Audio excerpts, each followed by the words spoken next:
Topic है हमारे पास intermolecular forces. Intermolecular forces जैसे कि नाम से है कि मॉलिक्यूल्स के जो दरमियान जो फोर्सेस होंगी उन्हें हम कहेंगे intermolecular forces. Electrostatic forces exist between the molecules. अब ये जो इंटरमॉलिक्यूलर फोर्सेस होती हैं ये बहुत ही वीक फोर्सेस होती हैं हमारे पास। ये होती है हमारे पास वीक फोर्सेस होती हैं। इन्हें हम ये जो वीक फोर्स होती है इन्हें हम कहते हैं वैन वाल फोर्सेस। मेनली इसमें जो होती है हमारे पास dipole forces, dipole induced dipole forces, instantaneous dipole induced dipole forces, इसे हम लंडन फोर्सेस भी कहते हैं। और 4 नंबर पे हमारे पास है आयन डाइपोल फोर्सेस। मेनली जो है आज हम डिस्कस करेंगे डाइपोल फोर्सेस को और डाइपोल इंड्यूस्ड डाइपोल फोर्सेस को। इन दोनों को हम डिटेल से डिस्कस करेंगे। फर्स्ट पे हमारे पास है डाइपोल फोर्सेस। फर्स्ट पे हम इसकी डेफिनेशन देखते हैं।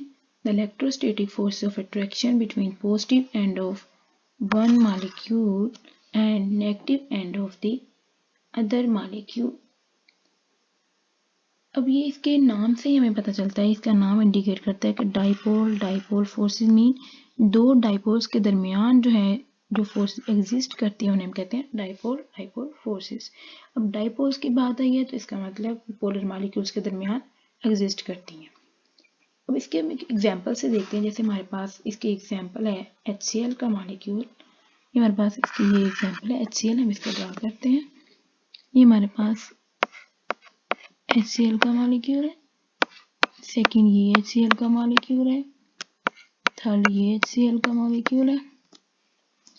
अब हमें पता है क्लोरीन जो है हमारे पास इलेक्ट्रोनेगेटिव एटम है। इसकी वजह से इस पे आ जाएगा पार्शियल नेगेटिव चार्ज, क्योंकि बॉन्डिंग इलेक्ट्रॉन्स को अपनी तरफ अट्रैक्ट करेगा। और इस पे आ जाएगा पार्शियल पॉजिटिव चार्ज। ये पार्शियल पॉजिटिव पार्शियल नेगेटिव, ये भी पार्शियल पॉजिटिव पार्शियल नेगेटिव। अब ये हमारे पास नेगेटिव एंड आ गया मॉलिक्यूल का, ये हमारे पास क्या आ गया पॉजिटिव एंड आ गया।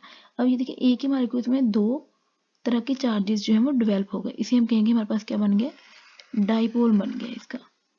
इसे हम कहेंगे हमारे पास क्या डाइपोल बन गया। अब इस तरह इन दो डाइपोल्स के दरमियान जो फोर्सेस होंगी उन्हें हम कहेंगे ये हमारे पास क्या है डाइपोल फोर्सेस। ये वाली फोर्सेस जो होंगी हमारे पास क्या होंगी डाइपोल फोर्सेस। अब इसको मॉलिक्यूल्स को देखते हुए हम डिपेंडेंस को इसकी डिस्कस करते हैं कि ये इंटर मॉलिक्यूलर फोर्सेस जिसमें डाइपोल फोर्सेस हम पढ़ रहे हैं वो किस चीज़ पर डिपेंड करती हैं। फर्स्ट पे है electronegativity difference between bonded atoms.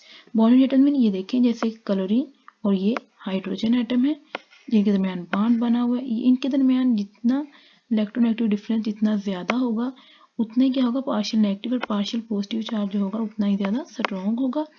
जितने ये चार्जेस स्ट्रॉन्ग होंगे तो इनके दरमियान जो अट्रैक्ट करेंगे जिसकी वजह से फोर्स की वजह से एक मॉलिक्यूल दूसरे मॉलिक्यूल को अट्रैक्ट करेगा वो फोर्सेस भी उतनी ही ज़्यादा होंगी। मीन डाइपोल फोर्सेस उतनी स्ट्रॉन्ग होंगी।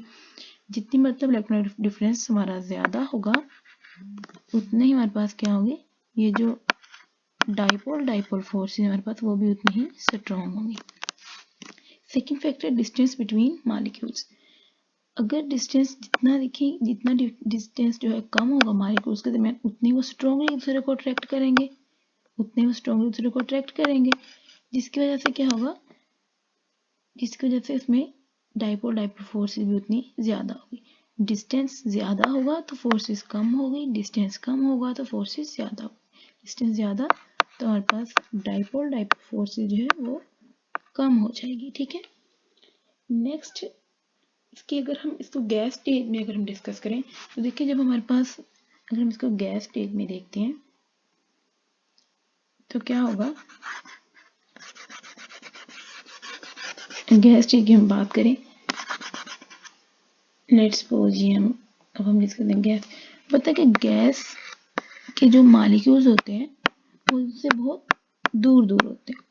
जितने इस तरह मॉलिक्यूल्स हमें अभी देखा जितने मॉलिक्यूल्स दूर होंगे तो उसमें क्या होगा इंटरमॉलिक्यूलर फोर्सेस जो है इनमें हम डाइपोल फोर्सेस की बात करें मेनली तो डाइपोल फोर्सेस भी उतनी क्या हो जाएंगी।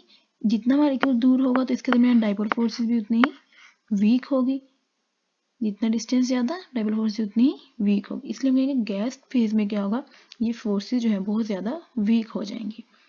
अब इसके अगर हम इसकी स्ट्रेंथ की बात करें डाइपोल डाइपोल फोर्सेस की, तो वो कोवलेंट बॉन्ड से अगर हम इसको कंपेयर करें तो इसकी डाइपोल डाइपोल फोर्सेस जो है सिर्फ 1% इफेक्टिव होती हैं as compare to covalent bond. 1% effective होती हैं as compare to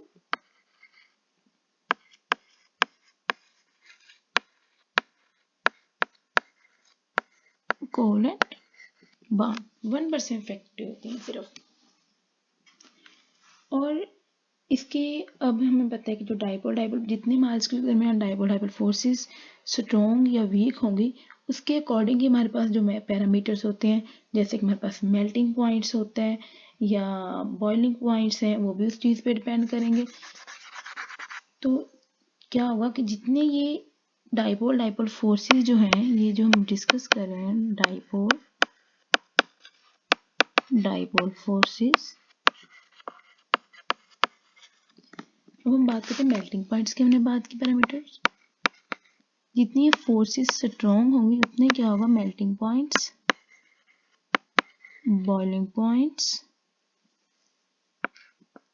heat of हमारे पास वेपोराइजेशन जो होती है, और हीट ऑफ हमारे पास सब्लिमेशन, जो ये जितने पैरामीटर ये भी इतने इंक्रीज करेंगे। जितनी डाइपोल डाइपोल फोर्सेस ज्यादा होंगी उतना ही हमें हीट ज्यादा करना पड़ेगा बॉयल करने के लिए, मेल्ट करने के लिए, या वेपोराइज करने के लिए, सब्लाइम करने के लिए। तो उतने ही ये पैरामीटर्स भी क्या करेंगे इंक्रीज करेंगे। अब नेक्स्ट हम डिस्कस करते हैं हमारा सेकेंड जो है डाइपोल इंड्यूस डाइपोल फोर्सेस को।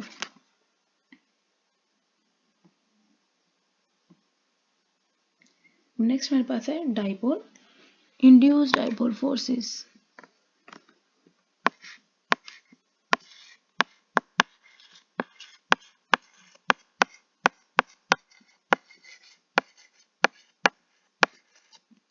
डाइपोल इंड्यूस डाइपोल फोर्सेस, इसको हम डिस्कस करेंगे। अब इसके भी नाम से अगर हम देखें तो देखो डाइपोल्स मीन किसी भी पोलर मॉलिक्यूल है कोई। इंड्यूस डाइपोल मतलब उसके दरमियान कोई पोलर नहीं है, उसमें हमने डाइपोल जो है वो इंड्यूस कर दिया है, मतलब परमानेंट नहीं टेम्परेरी हमने उसको इंड्यूस किया। अब इसको डिस्कस करेंगे।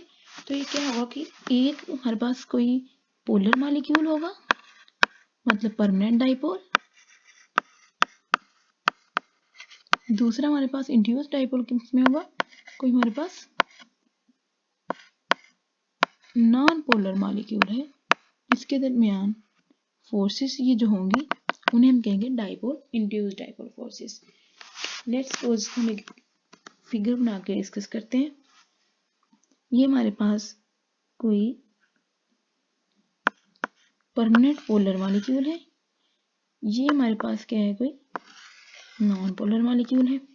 अब होगा क्या कि ये हमें पता है कि इसके यहाँ पे क्या होते हैं हमारे पास इलेक्ट्रॉन्स होते हैं, मोबाइल इलेक्ट्रॉन्स। ये जो इसका पॉजिटिव एंड होगा ये क्या करेगा, ये जो हमारे पास है परमानेंट पोलर मॉलिक्यूल है, और ये हमारे पास क्या है नॉन पोलर। अब ये हमारे पास ये जो पॉजिटिव एंड जो होगा ये इसको क्या करेगा, इन इलेक्ट्रॉन्स को मोबाइल इलेक्ट्रॉन्स को क्या करेगा अपनी तरफ अट्रैक्ट करेगा। तो इसकी वजह से द रिजल्ट क्या होगा कि जो नॉन पोलर मॉलिक्यूल होगा वो कुछ लम्हे के लिए इसमें क्या होगा कि डाइपोल जो है वो इंड्यूस हो जाएगा।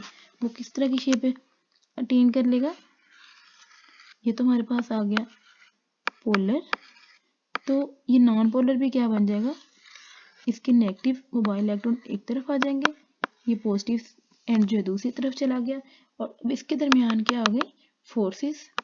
अब ये फोर्सेस डेवलप हो गई तो इसे हम कहेंगे डाइपोल इंड्यूस्ड डाइपोल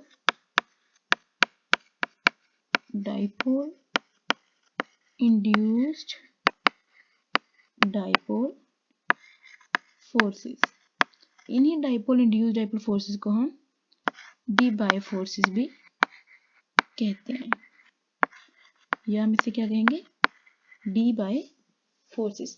अब क्या हुआ कि ये दोनों मॉलिक्यूल्स क्या हो गए ये डाइपोल बन गया, इसे हम कहेंगे हमारे पास परमानेंट डाइपोल है।